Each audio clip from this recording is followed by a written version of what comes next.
Hi there, welcome to this tutorial which is looking at exam technique with regards to paper 1 question 4, a 12-mark question. And as you can see here, we've got an example one. We're going to take it in a bit more depth before we have a look at an answer. So the command word here is to explain. It's not a describe. You have to explain how these factors led to rapid change, and that is critical if you want to do well. Keep the focus. How did those things lead to rapid change? Here you've got stimulus material, magic bullets, high-tech treatment. Keep also to the focus. It's in the 20th century, so you can't be talking about the development of anesthetics, because that's not illness, that's surgery. You can't be talking about germ theory, because that's 19th century. And as you can see here, 12 marks, 18 minutes.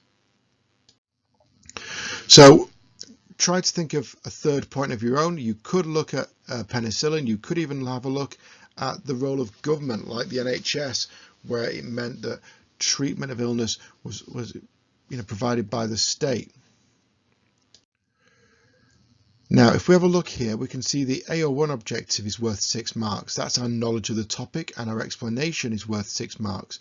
The target for this kind of question is always going to be second order, causation or change. What caused something, or how did it change? And our knowledge and understanding of the features of the period is the AO1 objective. Now, the mark scheme, what are the exam board after? Well, level 1, simple or generalized answer, limited knowledge. You're just taking the stimulus material, maybe adding a little bit of detail to it, but not a huge amount. That is going to be a level 1, and it's worth 1 to 3 marks. 4 to 6, an explanation is given. And much like other answers we've talked about in the past, it's where we talk about implicit or unsustained explanation. It's not clear how it links back to the question. So there's a line of reasoning, but it's not always made clear. Accurate and relevant information is given, fair enough, but you can't get more than 5 marks if you don't have a third point of your own. Okay, so just there, you might be beginning to explain your answer, but it's not complete focus on the question. So the key thing is at the end of each paragraph, at the end of each of these paragraphs for the stimulus material, and of your own point, how does it go back to the question? If you do that, you won't be here. You'll have moved on. Here you'll be writing 3 solid point evidence explain paragraphs. One may not be focused entirely on the question, but you'll have strong subject knowledge. And if you do that, you will be into level 3. And level 4, every paragraph is solidly explaining, it's going back to the question, it's making sure you're thinking, how does this lead to rapid change? Not tell a story, how does it lead to rapid change? And you'll have really good specific examples of the information. Now, here we've got an example answer, and it's saying that during the 20th century, there were rapid changes in the treatment of illness in Britain. There are many different reasons. The rapid change in the treatment of illness. One of these reasons is the creation and the use of the first magic bullet. So here they've done a little intro, not necessarily needed, but they've identified a point, magic bullet. That is the point. And then we've got the evidence. Paul Ehrlich created the first magic bullet, which fought syphilis microbes inside the body by mixing chemicals with a colourful dye. It could have added a bit, it was actually an arsenic compound. Through this discovery, he created Salvarsan 606, which was the first chemical-based cure. Now, all that's evidence. It doesn't go back to the question. It's evidence about the magic bullet. But then we've got this wonderful little sentence starter. This shows that. And if you say things like this shows that, or therefore this can be seen to answer the question, it's going to show the examiner you're moving into explanation. So here we've got, this shows that there are rapid change within treatment of medicine as more scientific cures were being created, which were overall less harmful to the body. Salvarsan 606 also shows rapid change in the treatment of illness, as before chemicals such as mercury were being used to treat syphilis, which caused both harm to the body and eventual death. So here they're saying why it led to rapid change. Now, again, you're seeing really nice use of evidence, but clearly there's a focus back to the question. Now, towards the end of the paragraph, we then see this come into it. It's almost like a mini conclusion. And I've said, beware.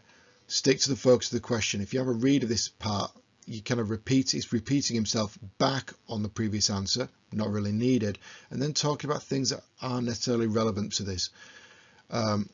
Focus on it begins to focus on more of whether there was change or not, or the change itself, rather than the speed of the change. And if you want a level 4, you really want to improve the answer.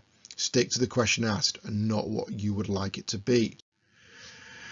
So we then have a second paragraph, and it says a different major reason why there's rapid change in the treatment of illness was due to the foundation of the NHS. So here we've got another point given, and it's got some information. And it says the creation of the NHS created rapid change in the treatment of illness as it was free. So they're applying knowledge there to then explain why it would lead to successful treatment. As it meant everybody had access to successful chemical treatments and new technology. This shows that rapid change in the treatment of illness, as now everybody had access to medical treatment. Therefore, so kind of repeating themselves earlier on, but they're trying to draw a conclusion from it. This shows that rapid change, as overall the population would be healthier. Now, that's a fair enough point. However, the creation of the NHS did have limitations, as people began to use the NHS, funding began to looks like run out, which meant that in the failure of the NHS, it had to charge. So in the future, the NHS had to charge for prescriptions, dentists and opticians care. So they've tried to look at the limitations of that due to NHS funding. Now, that's a fair enough point. It wasn't a stimulus material. It's a point of their own.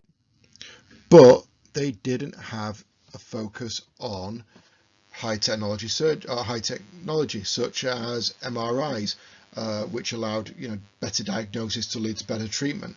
They could have a look at other developments as well.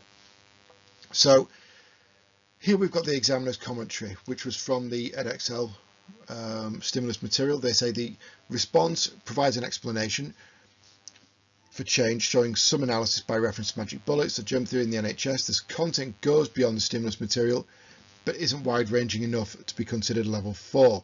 Germ theory is mentioned. I'm not really sure that I would use that as a good example, because obviously you want to be showing that that's a 19th century element and it has a draw into the 20th century, but not particularly referenced with that question. The AO2 refers to rapid change, so again that focus on the actual keywords in the question, putting it into the level 3. The knowledge and understanding, the AO1, is accurate and relevant, which shows some good knowledge and understanding of the features. Again, that's level 3. Both paragraphs include information which is less relevant, so is not precisely selected. So again, that's talking about that precision. So overall, it gets high level 3. And if you're level 3 in your AO2 and your AO3 in your level 1, then you are either a solid to high level 3. This is a borderline mid to high level 3. To secure high level 3, it needs to be considered, and even be considered to level 4. The response would be more clearly to cover 3 areas of content: the stimulus, or own knowledge. So here you'd be talking about 8 or 9 out of the 12. Okay. So for my classes, we've got an example one here that they could have a go at. Here we've got some links you can have a look at to find information and revision material. Hope this has been useful, and thanks for listening.